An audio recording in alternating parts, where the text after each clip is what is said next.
let's focus now on analyzing an amplifier.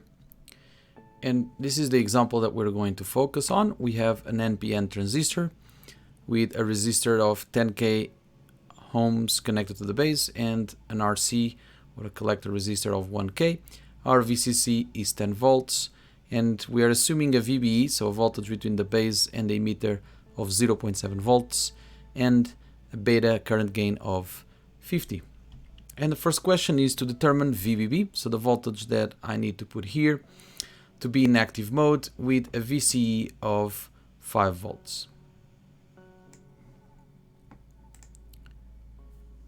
I start by designing the circuit in a piece of paper.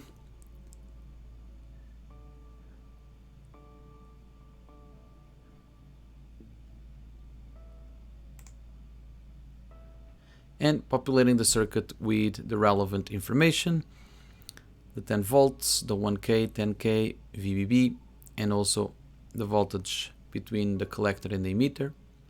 VBE is equal to 0.7 volts, and my current gain, beta, is equal to 50. The first question is asking to find VBB when VCE is equal to 5 volts. All right. VCE is going to be equal to VC minus VE. I can rearrange that equation so I can find VC. And I know that VE is equal to 0 volts.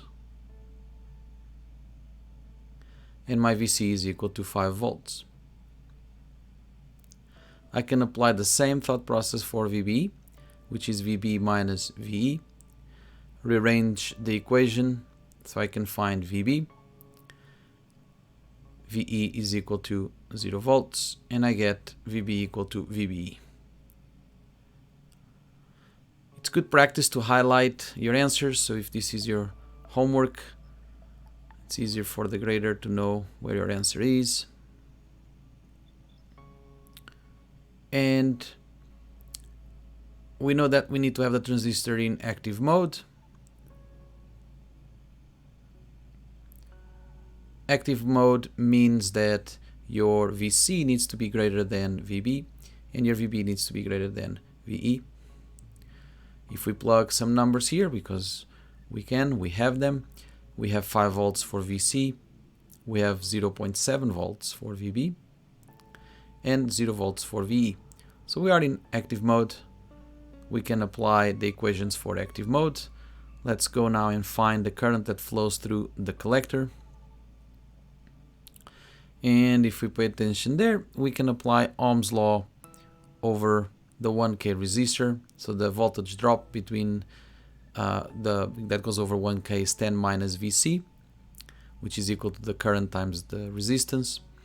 And you get 5 milliamps of current flowing through the collector.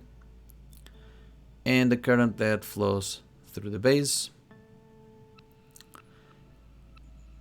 is related with the current that flows through the collector divided by beta, which gives you a current of 0.1 milliamps or 100 microamps. Let's highlight our answers.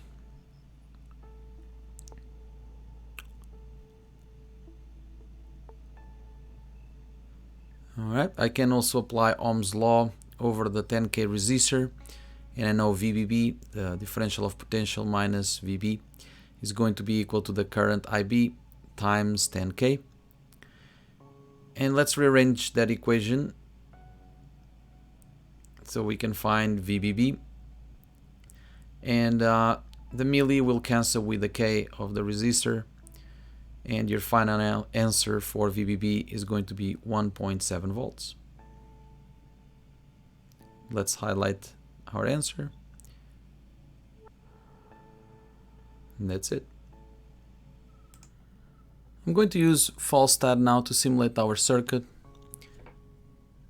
I'm going to design the resistors. I'm going to get an active component, an NPN transistor. I need to change the beta of this transistor. So let's put it 50. And I'm also going to get some multimeters to measure current, or ammeters, 3 of them, so I can measure the base, the collector, and the emitter current.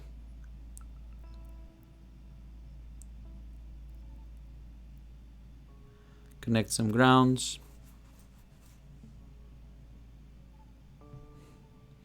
And the power supplies.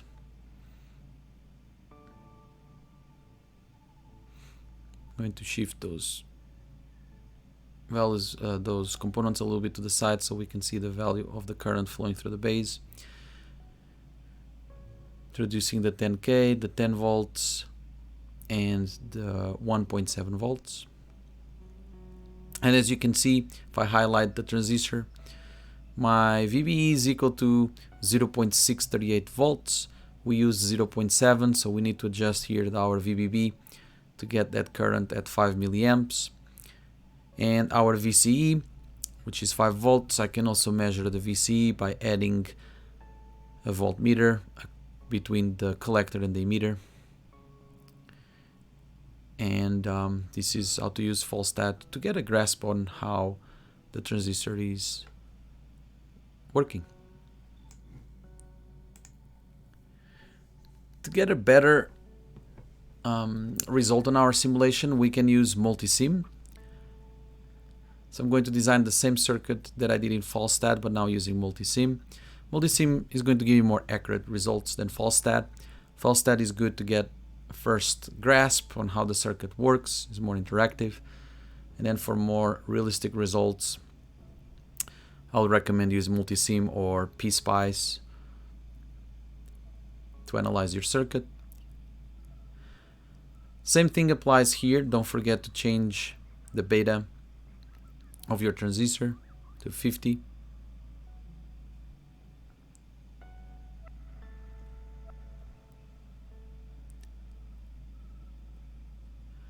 Connecting the power supplies.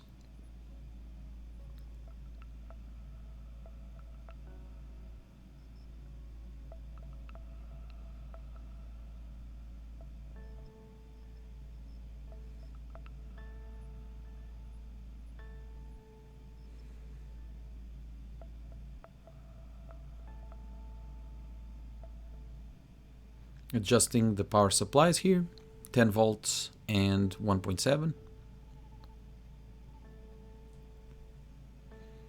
And now connecting some probes to measure voltages and currents. So measuring the current at the collector, measuring the current at the base. Just moving those components a little bit up so we can see the current. And also VCE, which I can change the reference point. In this case is 0 volts, is the same, but if it's not, you can do it like that. And after simulating, you will see that you have the transistor working around the same operating point. Now our transistor has a different VBE.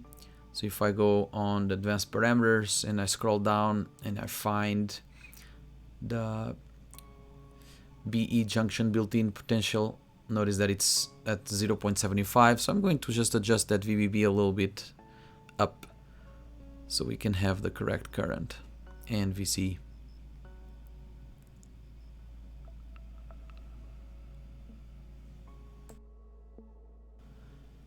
Second question is asking to find VBB now at the edge of saturation when your VC is equal to 0.3 volts.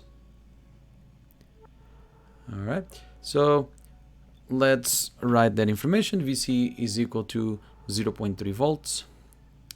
And notice that for this case, the equations are exactly the same. So I find VC the same way that I found for active mode, and VB the same thing,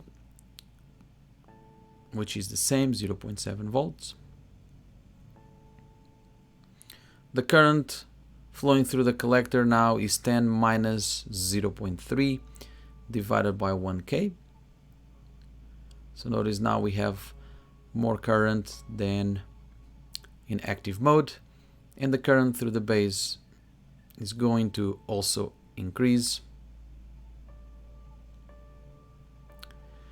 and VBB is also going to be higher.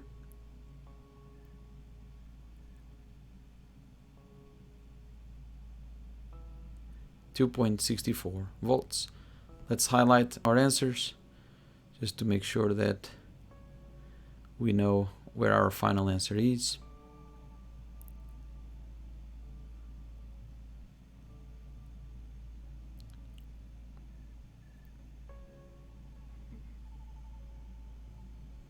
And that's it. And the last one, we want VBB in deep saturation when our VC is equal to 0.1. Now in deep saturation, the beta is no longer 50. We're going to use a beta forced of 10. All right, so let's write that information. VCE is now equal to 0.1. And the equations are the same, but whenever you have beta involved, you now use beta forced rather than the normal beta. So your VC, VB, and the current flowing through the collector, the equations are exactly the same. And notice that because you were in edge saturation, now you're in deep saturation, the current doesn't increase that much. For IB, I'm going to use my beta forced, which is equal to 10.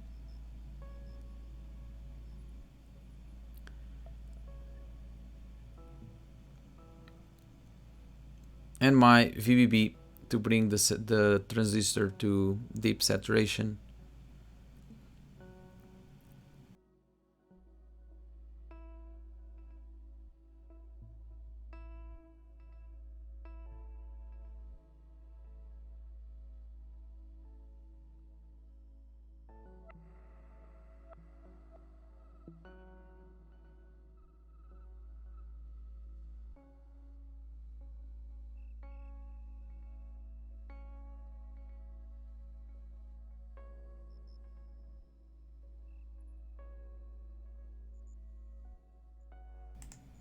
Let's go back to our simulator now and just put the transistor into the edge of saturation or deep saturation. Notice now the VC now is 0.2 and the current is close to the maximum current of 10 milliamps. And as I increase the VBB voltage, the current flowing through the collector does not change that much. Let's see the same result using multisim. And if I change VBB and I go close to the edge saturation, and if I increase that VBB, you'll see that the current eventually doesn't go more. 10 milliamps is the max, and your VC is decreasing, entering that deep saturation. Another interesting thing that we can do is we can use Desmos to plot some data and have a more visual indication of what's happening in the circuit. I'm going to use my x-axis to represent VCE, my y to represent the current flowing through the collector. So the values that I'm putting here, I collect them on using false stat. So I changed VBB, and as I changed VBB, I recorded the values of VCE and the values of the current flowing through the collector. And now I'm putting here a table, and I'm going or sweeping through between VBB equals to 0 to VBB equals to 3 volts. Okay, here I'm just showing VC and IC, so I'm not showing the voltage between the base and the emitter, or the VBB.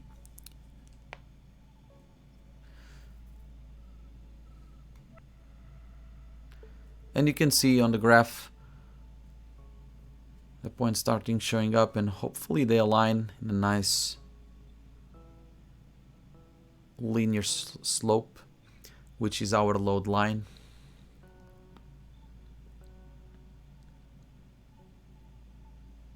Just rearrange here so we can see the dots as we put the data.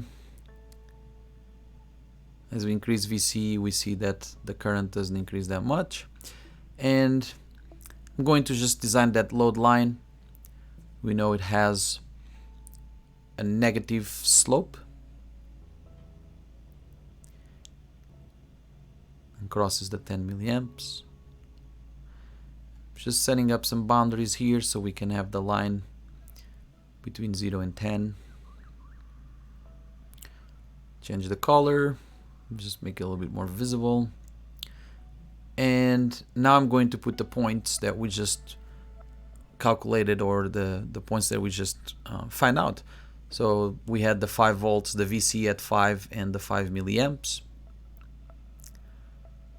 And I'm going to call that, right now it's actually the middle point because the maximum VC is 10 and the maximum current is 10 milliamps.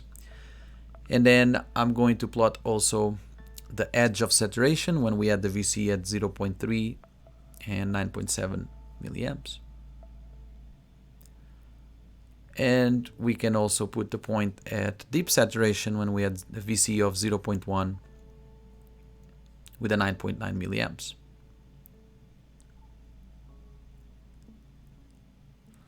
Can edit some colors here just to make it a little bit more visible.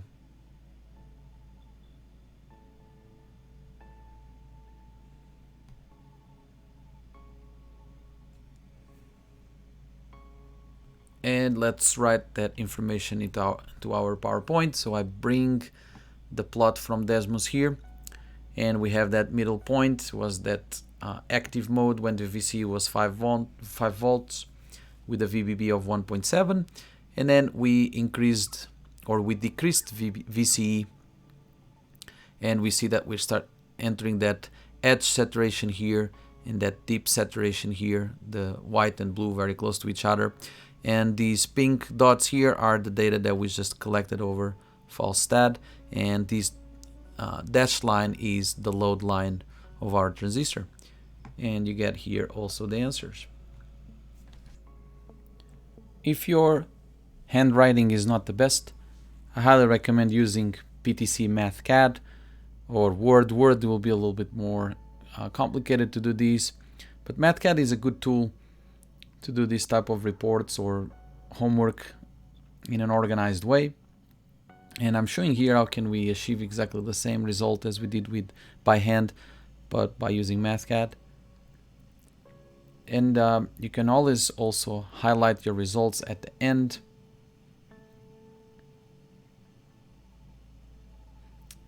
Unfortunately, I was not able to do it individually, but let's say you just select what you want, what it's relevant, and in this case we should only highlight the VBB, and let's say that